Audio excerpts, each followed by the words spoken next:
At 2:30 p.m., local over the South China Sea, an American helicopter was doing something that made Beijing very nervous. To counter this, they scrambled their best attack helicopter to stop it. But the Chinese pilot didn't know he was about to make a career-ending mistake.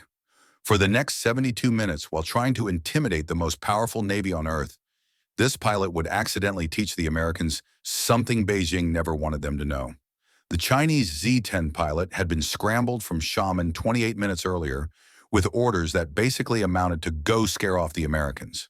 The US Navy MH-60 Romeo, think of it as basically the Swiss Army knife of military helicopters, was busy tracking a Chinese Type 039 diesel submarine. The sub had been submerged for 48 hours and was desperately trying to recharge its batteries. Diesel subs are like holding your breath underwater. Eventually you have to come up for air, and when you do, America is watching foreign military aircraft. You are approaching Chinese territorial waters. Alter your course immediately.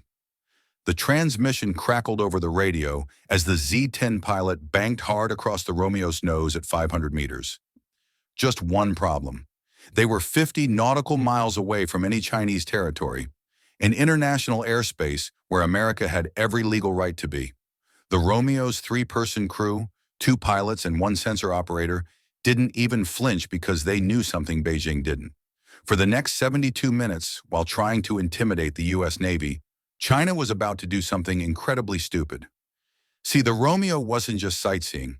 Those bumps and bulges on its fuselage, those are an ALQ-210 electronic support measures pods.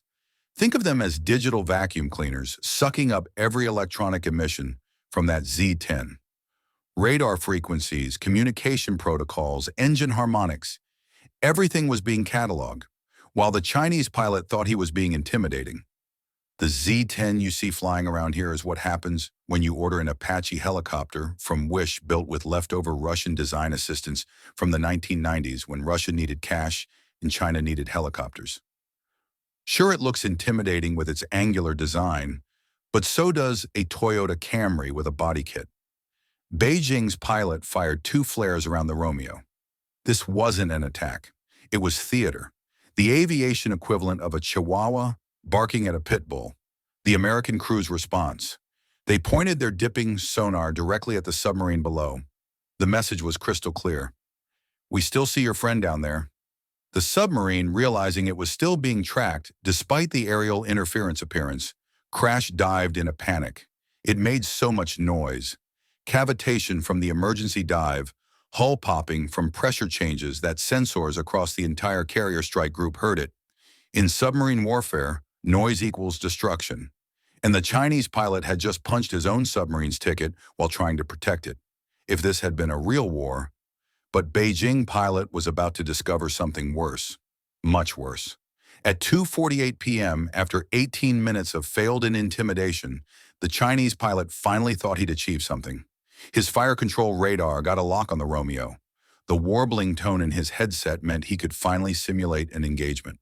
That confidence lasted exactly 3 seconds. That's how long it took for Americans to stop laughing and flip a switch. What happened next was the electronic warfare equivalent of bringing a super soaker to fight Navy SEALs. A nearby EA-18 Growler started blasting the Z-10 with electromagnetic energy using its ALQ-99 jamming pods. Suddenly, the Chinese pilot's radar looked like a TV screen with no signal. His lock didn't just disappear. The American helicopter appeared to split into 12 different contacts. Some were flying backwards. Others were apparently teleporting. One showed up inside his own cockpit. This is what happens when 1990s Russian hand-me-down technology meets modern American electronic warfare. The ALQ-99 doesn't just jam radars, it makes them hallucinate its frequency. Agile, hopping across the electromagnetic spectrum faster than the Chinese radar can follow. While Beijing's pilot was looking on one frequency, the jamming had already moved to 50 others. But it got worse. What appeared on his threat display next gave him goosebumps. The U.S. Carrier Strike Group had just lit him up with their spy radars. That's like having the eye of Sauron suddenly notice you exist. FA-18 Super Hornets were already launching from the carrier deck. Not to engage, but to remind Beijing that this Romeo wasn't alone. It had the entire U.S. Pacific Fleet behind it. The Chinese pilot tried everything, switching frequencies, increasing power, even turning his radar off and on again. Nothing worked.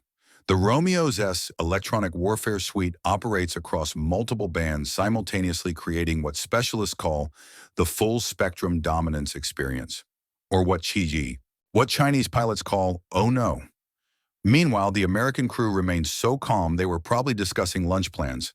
They knew in exactly 4 minutes the situation would get even more embarrassing for China. The Romeo's pilot decided to send another message, a slight bank to point the dipping sonar at the submarine below. The submarine, still being tracked despite all the aerial interference, was now making desperate evasion turns. Each turn created more noise. More noise meant better tracking. The Chinese pilot wasn't helping one bit. The US aircraft commander finally transmitted with the kind of professionalism that only comes from absolute superiority: Chinese military aircraft. This is the United States Navy aircraft operating in international airspace.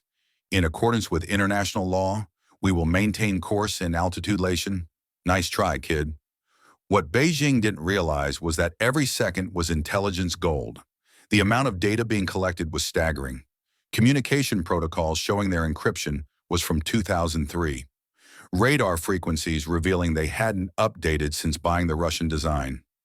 Even the harmonics of the rotor blades useful for identifying Z-10s from 50 miles away, just by sound. But the Chinese pilot wasn't done embarrassing himself. He was about to learn why that was exactly the wrong move. The Z-10 had just entered what Americans call the find-out stage. Frustrated by his complete electronic failure, Beijing's pilot closed to 500 meters, thinking proximity would help at this distance. He could see the American door gunner manning the GAU-2150 caliber machine gun, not pointing at him yet, but the message was clear. Now the real mismatch became apparent. The Chinese pilot initiated thumping aggressive maneuvers designed to force a defensive response. The Z-10 suddenly began lunging left and right, pitching up and down in sharp bursts like a boxer throwing feints to bait a reaction. Each move tried to shove the Romeo into a bad firing position, but the tight turns tanked its airspeed and pushed the Z-10's airframe to its G limit. The Romeo, built on the Black Hawk's proven airframe, can pull significantly higher goes while maintaining stable flight. Beijing's pilot was essentially tuckering himself out while the Americans watched. Meanwhile, the sensor warfare was completely one-sided. The Romeo's and AAR-47 missile warning system was tracking every aspect of the Z-10's movement: maximum turn rate 20 degrees per second, climb performance 12 meters per second. This data would later determine exactly how to program American missiles to intercept these helicopters. The Z-10 was providing its own defeat instructions. The Romeo's flyer camera was recording everything in 1080p infrared. Every hotspot was being cataloged. Exhaust ports at 450 degrees Celsius, transmission housing at 180 degrees. These thermal signatures would tell American engineers exactly where heat-seeking missiles should aim. The Chinese pilot was literally providing a tutorial on how to destroy his helicopter. And if he thought his own weapons could tip the balance, he was in for another shock. The Z-10's 23mm cannon has an effective range of maybe 2,500 meters against ground targets. Against a maneuvering helicopter, lucky to hit anything at 500 meters. The Romeo's GAU-21 has an effective range of nearly 2,000 meters, with armor-piercing incendiary rounds that would punch through the Z-10 cabin like tissue paper. Which, given Chinese manufacturing standards, it basically was. By now the Z-10 warning panel looked like a Christmas tree. The control inputs were getting mushy. His helicopter seemed to be on the verge of literally flying itself to pieces. The Chinese pilot felt the stick fighting him, but running meant court-martial. He switched the warnings to silent and pushed harder for one last maneuver. He attempted radar locks 14 times. Each attempt was a gift to American electronic warfare specialists. The Romeo systems logged every frequency hop, every pulse pattern, every desperate attempt to burn through jamming. It's like watching someone repeatedly try the wrong password while you write down each attempt.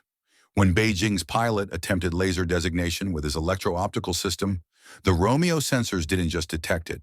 They identified the exact model and software version.